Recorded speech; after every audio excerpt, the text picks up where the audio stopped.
We are waiting for breaking news on Studio B. A news conference is about to begin, and you can see what we believe to be some of the players walking up to tell us exactly what they know about what has happened.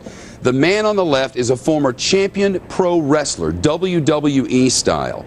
There are a lot of accusations and allegations about what's happened with him in domestic violence in his life. But today's accusation is this, that he shot his wife, that he murdered his wife, strangling her, then suffocated his own child in the child's bed, then at some point after went to his own weight room and hanged himself inside his home. Now there is a lot to go around this Benoit character.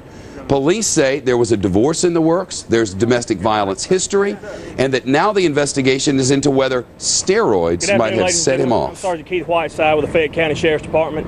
We're gathered here. We got a press release, give you a little information on the incident that took place here. I'd like to introduce Lieutenant Tommy Pope, lead investigator for the Fayette County Sheriff's Department, along with the District Attorney Scott Ballard. At this point in time, I'm going to turn it over to Lieutenant Pope. He can give you a little information, if you will. Allow them to get through with what they have to say, and then we'll take some questions afterwards. Good afternoon, everyone. As you know, yesterday afternoon, approximately around 2:30, the Sheriff's Department received a call for a welfare check here at the Benoit residence. That call came from Mr. Benoit's employers.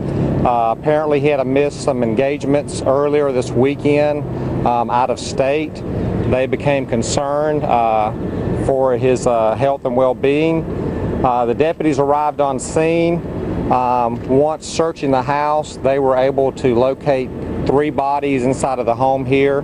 Those bodies were Mr. Benoit himself, his wife Nancy, and their son Daniel. All 3 subjects were deceased.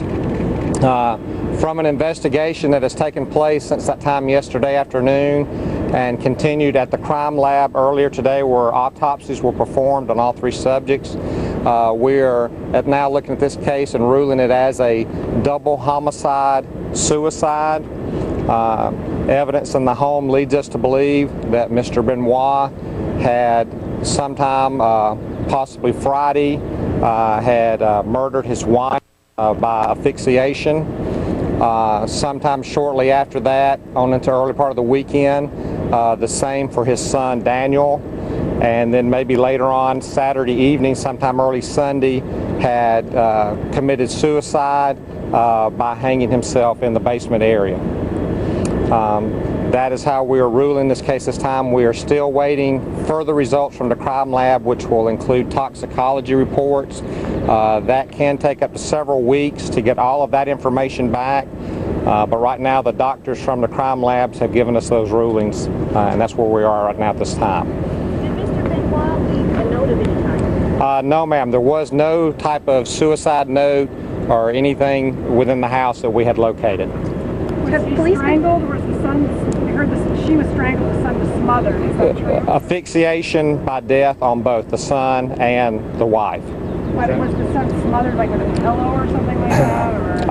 I'm just going to, at this time, I'm going to leave it as asphyxiation for him. Was the son in his bed? He was located in the bedroom, yes, ma'am. Was he in bed? Yes, sir.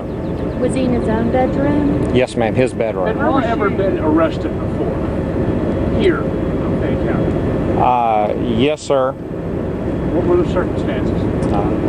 One charge I know of, I believe, was DUI, but that was by another jurisdiction here within the county, so I can't answer to the specific charge. At any point was there any domestic violence with his wife? To my current knowledge, here at this residence, not that I have knowledge of at this time. Do you know of him ever filing for a divorce? From Nancy, no, sir. I don't know of that, no, sir. That information has not been given to me at this time. Did you find any illegal substances, any steroids, any drugs that are of concern, any illegal substance? There were a lot of prescription medication that he had received from doctors with what we believe to be at this time legal prescriptions. What type of prescriptions? That I'll have to get a full list and maybe be able to disclose later. Right now, I'm not going to be able to give you that full list of Were those. some of them anabolic steroids? Yes, sir, they were. Is there any indication of a motive? We're not going to go into that at this time. Are these results based on what the autopsy showed? Is that what you're saying? Based on what the autopsy showed and the evidence that we recovered in the house, yes, sir. Sir, there was some mention of text messages and possible phone messages left prior to death. Can you elaborate a little bit on the text messages and the phone messages? Only that he had text messaged a co-worker, and that co-worker received that message several hours after he originally texted.